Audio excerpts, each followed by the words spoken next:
As I look back very fondly on the West End Games Star Wars D6 role-playing game, backing Westward seemed like a no-brainer.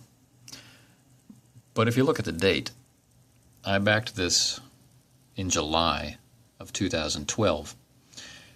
And today, which is December 30th, 2013, I have received my copy of the game, my print copy of the game.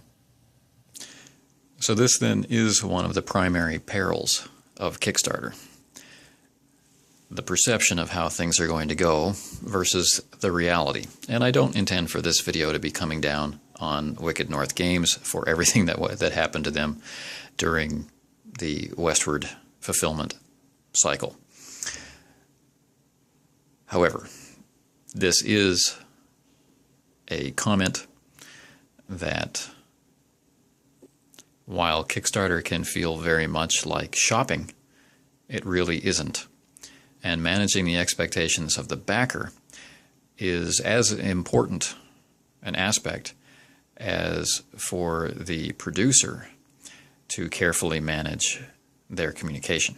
Now, Westward is a science fiction and steam setting based on an update of the old mechanics used for West End Games, the D6 system.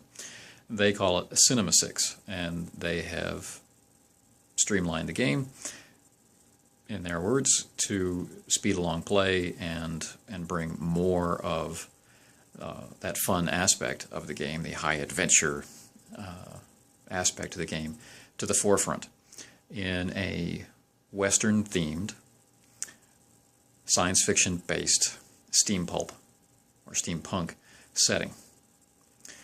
Let's take a look at it. The PDF of the game was made available to backers quite a while ago and then went on sale for public distribution not too long after that. Print copies have been a long time coming and are slowly making their way to backers now. They are available on the mass market also, primarily because of the nature of the industry, let's put it that way. Not by any real duplicity on, on the part of Wicked North Games, which is not to say it hasn't rankled some backers, but when you have a large group of people who've invested money and time in something, of course people are going to get upset.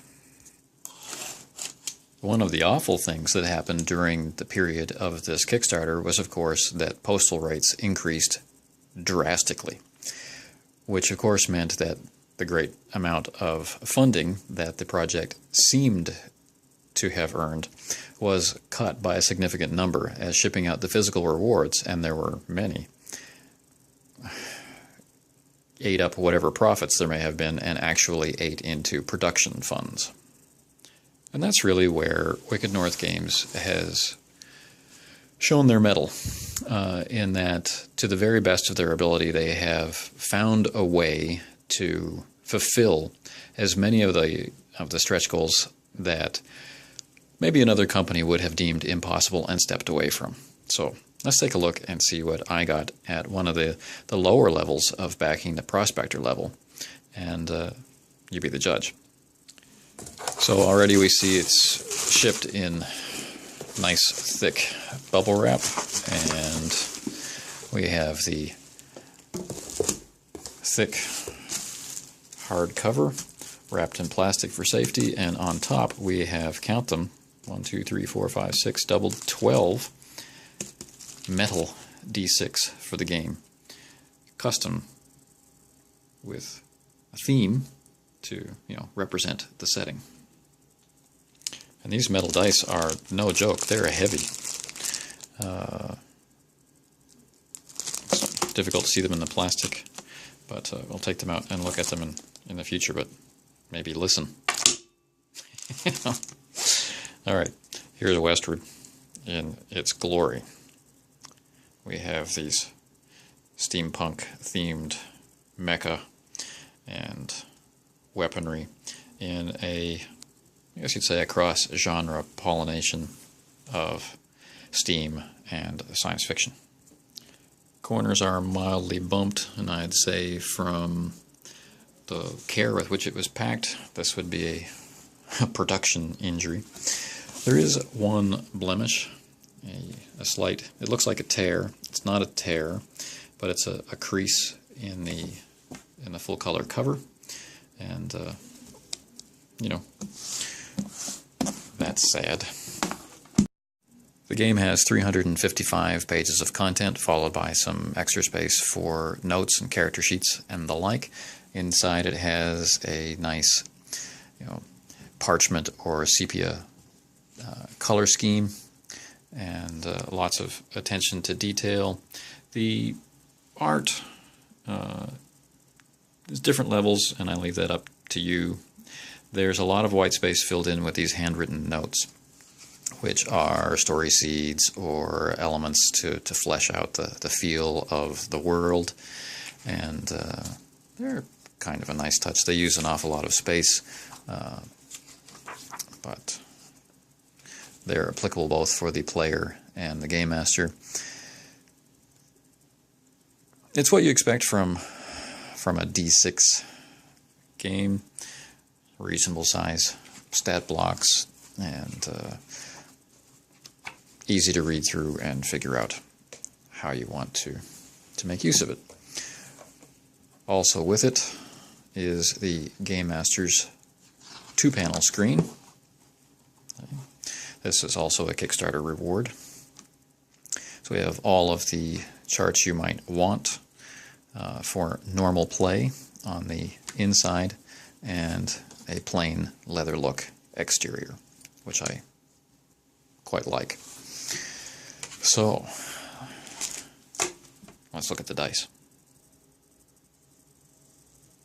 So the dice are aluminum with this cog logo on them.